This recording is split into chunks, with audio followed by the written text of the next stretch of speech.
Dünən Azəriqaz işləkləri haqqında bir neçə kəlmə danışdım və izləyənlərdən də xahiş etdim ki, Azərbaycanlılara od qiymətinə satılan bu milli sərvətin başında duran adamlarla bağlı bildiklərini bizimlə də bölüşsünlər. Və gəldi daha bir informasiya axını. Əslində elə dünən danışdıqlarımın davamı və təsdiqi kimi gəldi. Amma biraz daha təfərrüat dərinliyinə vardıqca görürsən, anlayırsan, niyə bu qaz biçare Azərbaycanlıların cibini daha çox yandırır. Əlbəttə, Əliyev sülaləsi daha çox qazanmaq istəyir, bu birinci şərtdir.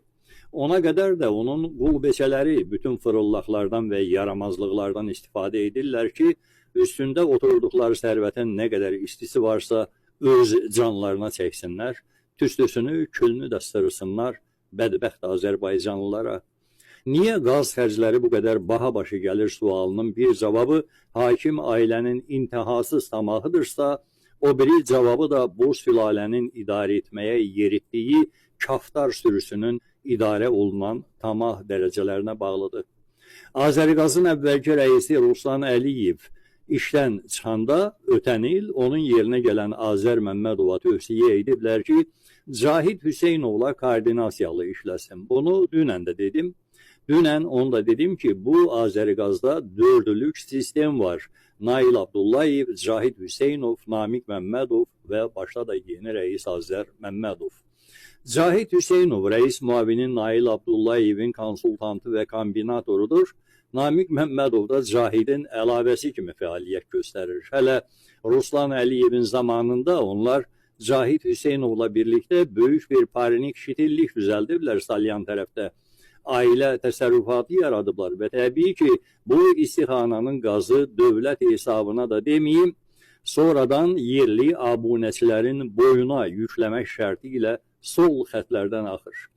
Ölkədə belə istixanaların sayı hesabı yoxdur. Onların əksəriyyətinin israf etdiyi qazın ya hamısı ya da əhəmiyyətli hissəsi sadə abunəçilərin ciyərindən çıxarılır. Qaz kimi yox, pul kimi çıxarılır.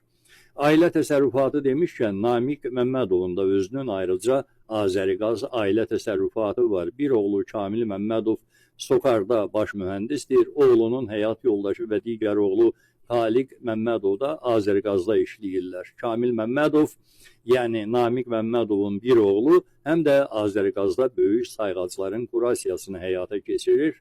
Bu sayğaclar böyük sənaye və istehsal obyektlərində quraşdırılır və onlarla işləmək çim yağ içində bıçaq kimi hərlənmək deməkdir.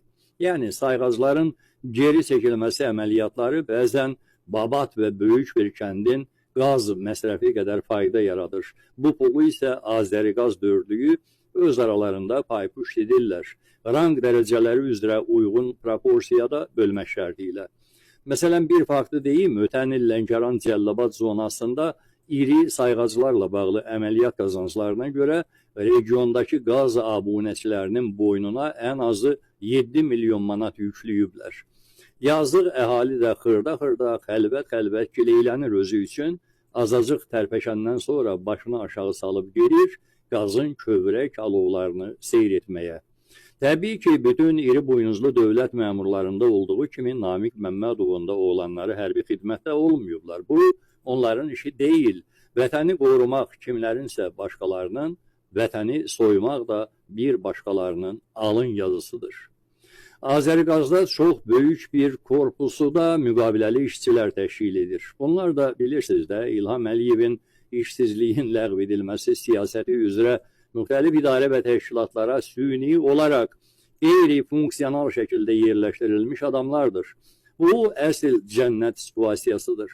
Aşağılarda, yəni Azəriqaz və bu qəbildən qaz səviyyələrində müqaviləli işçilərə arıq eşəyin yaylaq elementləri kimi baxırlar. Onların maaş kartlarını alıb atırlar seyflərinə, özlərinə ara bir qəpikdən quruşdan verib otlayırlar. Amma axı bütün bu süni iş korpusunun maaşı da qazın satış dəyərinə oturur. Onların sayı lazım olduğundan da bir neçə dəfə artıq götürülür. Çünki prezident tapşırıb və prezident tapşırıbsa gərək buradan daha samballı rəqəmlər qazansınlar. Bir faktı da əlavə edim. Namik Məmmədov 2020-ci ildə 8 mart tarixində öz ad günündə avtomobil qəzası törədəndə vurub şirkət etdiyi ağası Əliyev adlı rayon sakinini birtəhər kiritmək və polisin də sənədlərini ört-bastır etmək üçün bekara tərləmişdi. Belə hadisələr baş verəndə həmin regionlarda qazın səviyyəsində oynamalar baş verir. Buna görə də nəzərə alın ki, əgər yaşadığınız ərazidə qaz verilişi və ya sayğacların durumu ilə bağlı konfliktlər yaranıbsa, demək Azəriqaz mənşəli hansısa əlavə xərclənmələrə və maxinasiyalar baş verməkdədir. İndi Namiq Məmmədovu bu dördlük Ağsu Regional Qaz İdarəsinə yenidən göndərmək planının işləyirlər. Namiq Məmmədov bütün zəruri xərcləri ödəyib qutarıb, oğlunun adına olan mənzillərdən birini sataraq 100.000 manat ilkin ödənişdə edib, yerdə qalanını da daha yaxınlarda ödəyib qutaracaq, təyinatını götürəcək, gedəcək oppalara.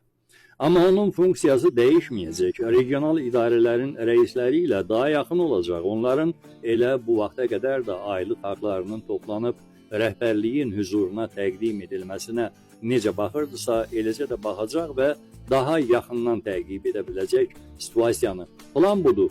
Siz də deyirsiniz ki, niyə bizim mətbəximizə qaz gəlmir və ya havalı gəlir və ya ölmədiril gəlir, amma sayğac da vurub partladır.